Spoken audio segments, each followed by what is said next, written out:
আমরা পেয়েছি সাবেক বাংলাদেশের প্রধানমন্ত্রী শেখ হাসিনা। আপনাকে স্বাগত জানাই, আপনি আমাদেরকে সময় দিয়েছেন, এসেছেন আমাদের কাছে। আমাদের সাথে আরো থাকছেন ডক্টর মোহাম্মদ ইউনূস। ডক্টর মোহাম্মদ ইউনূস, আপনাকে আমাদের অনুষ্ঠানে স্বাগত জানাই। সেন্ট মার্টিনের ভাগ্যে কি হয়েছে, ওটা কি বাংলাদেশের আছে না নাই, সে জবাবটা আমি ইউনূসের কাছে চাই। আচ্ছা, আমাকে স্বৈরাচার বলা হয়, আমি নাকি গণহত্যা করছি, আমি নাকি মানব অধিকার লঙ্ঘন করছি, কিন্তু ইউনূস কী করছে? তার যে সমন্বয়করা কী করছে? এই বেশি দিনের কথা না, এই 2-3 দিন আগেই দেখেন ধানমন্ডিতে এক বাড়িতে ডাকাতি করতে গেছে। সেই ডাকাতি করতে গেলে তাদেরকে ধরা হয়েছে। তাদের ধরা হলো কেন?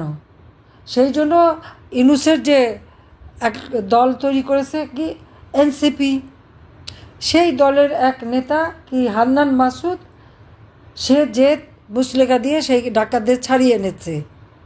তার মানে খুনি ডাকাত যত চোরটা যা কিছু এই তাই নিয়ে তার রাজত্ব। এবং জুলাই 15 তারিখ থেকে যে হারে গণহারে পুলিশ হত্যা করা হয়েছে, আওয়ামী লীগের নেতাকর্মী হত্যা করা হয়েছে, সাংবাদিক হত্যা করেছে, পেশাজীবী হত্যা করেছে, তার কোনো বিচার হবে না। ইন্ডেমনিটি দেওয়া হয়েছে। কেন দেওয়া হবে ইন্ডেমনিটি? খুন করে ইউনূসের বাহিনী, এগুলি তো তার মেটিকুলাস ডিজাইনের অংশ। তারা এভাবে নির্বিচারে হত্যাকাণ্ড, অগ্নিসংযোগ, সমস্ত কিছু ধ্বংস করা শুরু করলো, আগুন দিয়ে দিয়ে পোড়াতে শুরু করলো। বাংলাদেশ আওয়ামী লীগের কোনো একটা নেতা কর্মীর ঘর বাড়ি নাই, ব্যবসা প্রতিষ্ঠান নাই, জ্বালিয়ে পুড়ে ছারখার করে দিচ্ছে, নিঃস্ব করে দিচ্ছে আমাদের এক একটা নেতাকর্মীকে। অস্ত্র অর্থ ছড়িয়ে যারা এই ক্ষমতা দখল করলো, সেই ডক্টর ইউনূস ক্ষমতা দখল করেই তারা কি করেছে? এই 8টা মাসে মানুষকে কি দিতে পেরেছে দেখলাম। খুব লম্বা গলায় তাদের লোক বলছে ঋণ পরিশোধ করেছে। ঋণ পরিশোধ তো একটা নিয়মিত ব্যাপার। বাংলাদেশ তো কোনো দিন ডিফল্টার হয়নি। বাংলাদেশ নিয়মিত ঋণ পরিশোধ করত। আমাদের জিডিপির মাত্র 37% আমাদের ঋণ ছিল। খুব লম্বা গলায় বললেন এত হাজার টাকা, এত মিলিয়ন ডলার নাকি পরিশোধ করেছে। পরিশোধ করেছে, টাকাটা পেয়েছে কোথায়? ওটা পরিশোধের জন্য তো টাকা বাজেটে ধরাই ছিল। কিন্তু আমার প্রশ্ন হচ্ছে যে এই 8 মাস তো 1 পয়সাও দেয়নি, তাই সেটা জমে গেছে না? তো বাজেটের টাকা কোথায় গেল? কি করলো সে টাকা? বয়স্ক ভাতা, বিধবা ভাতা থেকে শুরু করে 116টা সামাজিক নিরাপত্তা কর্মসূচি বন্ধ।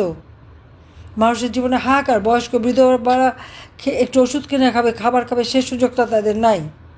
কিন্তু এই একটি লোক কোনো দিন বাংলাদেশের কোনো দুর্যোগ দুর্বিপাকে কোনো দিন সে কোনো সহযোগিতা করেনি। গ্রামীণ ব্যাংকে তার 1 পয়সা বিনিয়োগ নাই, কিন্তু সারা বিশ্বে মিথ্যি বলে বেরিয়েছে এটা কি তার করা।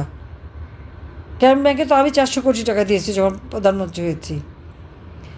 ইউনূসকে তো আমরা যে টেলিকমিউনিকেশন ব্যবসাটা তো আমি দিয়েছি। আর হত্যা করে তারা, নাম দেয় মব জাস্টিস। আইন কেউ হাতে তুলে নিতে পারে না। আইন হাতে তুলে নেওয়াটাই হচ্ছে বেআইনি। কেউ অপরাধ করে তাকে আইনের হাতে সোপর্দ করবে। পিটিয়ে পিটিয়ে হত্যা করা, লাঠি, সোটা, চাপাতি, অস্ত্র, চাইনিজ কুড়াল হাতে নিয়ে সে চিফ জাস্টিস থেকে শুরু করে জজ সাহেবদের পদত্যাগ করানো, একেবারে election commission, public service commission, মানবাধিকার কমিশন, তাদেরকে পদত্যাগ করানো, এটা কোন ধরনের জাস্টিস? পাবলিক তো যায় না ওখানে। এরা তো সব ইউনূসের ভাড়া করা লোক। এ তো সব ইউনূসের গুন্ডা বাহিনী, সন্ত্রাসী বাহিনী। আমরা জঙ্গিবাদ দমন করেছিলাম। হলরি আর্টিজানে 29 জন মানুষ মারা যায়। যারা জীবন্ত আমরা তাদেরকে উদ্ধার করি, তারপর এদের বিচার হয়, তাদের শাস্তি দিয়েছি। অথচ ডক্টর ইউনূস ক্ষমতায় আসলেন, সব জঙ্গি এবং সন্ত্রাসী যাদেরকে গ্রেপ্তার করেছিলাম, বাংলাদেশকে জঙ্গিমুক্ত করেছিলাম, সবাইকে ছেড়ে দিল। মনে হয় যেন জঙ্গিমুক্ত করাটাই আমার একটা অপরাধ। আর সেই জন্য আমি এখন মানবাধিকার লঙ্ঘনকারী।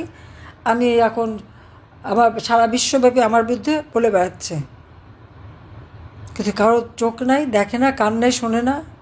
মব জাস্টিসের নামে আর যেভাবে এই ধরনের মানুষ হত্যা করা, আর যে কেউ যে কেউ বাড়িতে ঢুকে যেতে পারে, গিয়েই সেখানে মারপিট, লুটপাট এবং অগ্নিসংযোগ।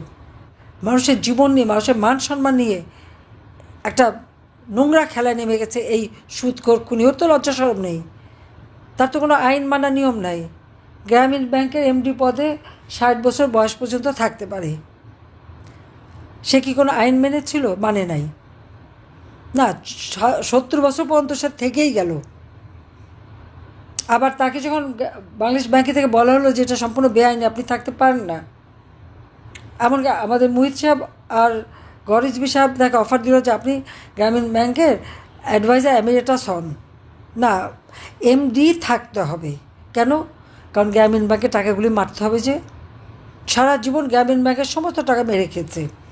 যত ডোনার কান্ট্রি যত টাকা দিয়েছে, একটা টাকা গ্রামীণ ব্যাংকে যায় নাই। সেটা দিয়ে ইউনূস নতুন নতুন কোম্পানি খুলে ব্যবসা করেছে, কিন্তু একটা ব্যবসা প্রতিষ্ঠান লাভজনক করে নাই। কারণ লাভজনক করলে পরে ট্যাক্স দিতে হবে, লাভজনক হলে শ্রমিকরে তাদের কল্যাণ ফান্ডে টাকা দিতে হবে। এবং এই জন্য শ্রমিকরা যখন তার কোম্পানির শ্রমিক যখন দাবি করলো, তাদের কল্যাণ ফান্ডে টাকা চাইলো, তাদেরকে চাকরি থেকে বের করে দিল, তারা মামলা করলো। আর সেই মামলায় ইউনূস কিন্তু মানে লেবার কোর্টে সাজাপ্রাপ্ত আসামি।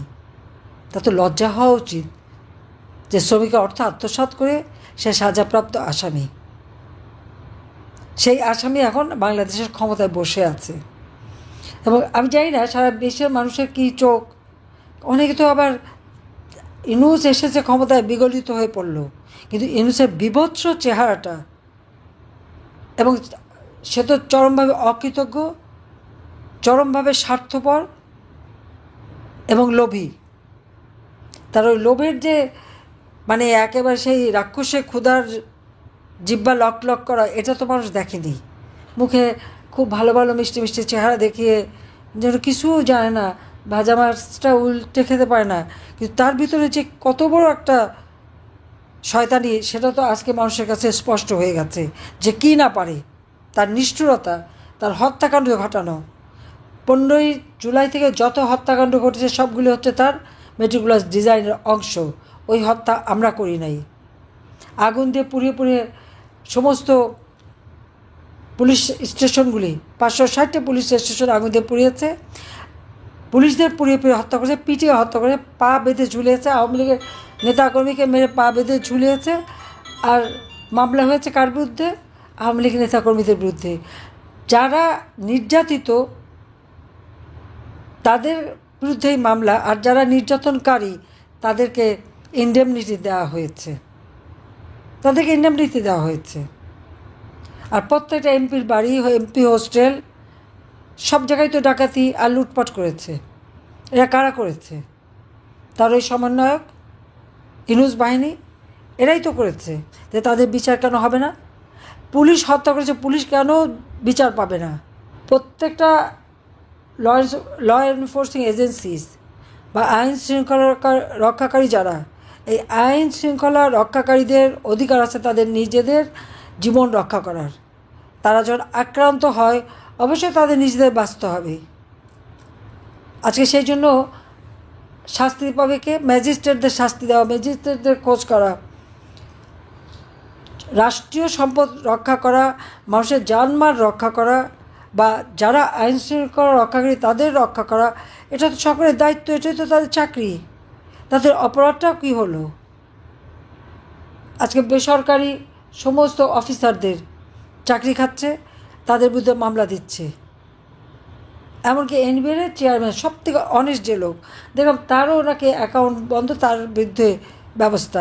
তো সে তো ট্যাক্স আদায় করার জন্য যা করেছে, ইউনূস তো ট্যাক্স ফাঁকি দিয়েছে। একটা নাগরিক, তার প্রায় 54টা কোম্পানি, তার মধ্যে অন্তত 48টা কোম্পানির হিসাবই তো আছে যে একটা ট্যাক্স কোনো দিন সে দেয়নি। আবার গ্রামীণ ব্যাংক, সে এখন গ্রামীণ ব্যাংকের কে? সে তো এমডি চাকরি করতো, তার চাকরি চলে গেছে, সে এখন গ্রামীণ ব্যাংক নিয়ে খবরদারি করে কেন? সেটাকে সে দখল করেছে। দখল শুধু না, এখন আবার এটাকে সরকারি যে অংশ 25 ভাগ, সেটাকে কমিয়ে 5 ভাগে দিয়ে দিয়েছে, সেটা সম্পূর্ণ আত্মসাৎ করা। এবং শুধু তাই না, আবার 5 বছর পর্যন্ত ট্যাক্সও মাপ। আর তার নিজের ট্যাক্স হাজার হাজার কোটি টাকা তার কাছে পাওনা। 666 কোটি টাকার যে মামলাটা রায় হওয়ার কথা ছিল 6 আগস্ট, সে 5ই আগস্ট এমন একটা সন্ত্রাসী তাণ্ডব শুরু করলো, মানুষ খুন করা শুরু করলো, ওই জঙ্গি হামলা শুরু করলো। আমি তো লাশের উপর লাশ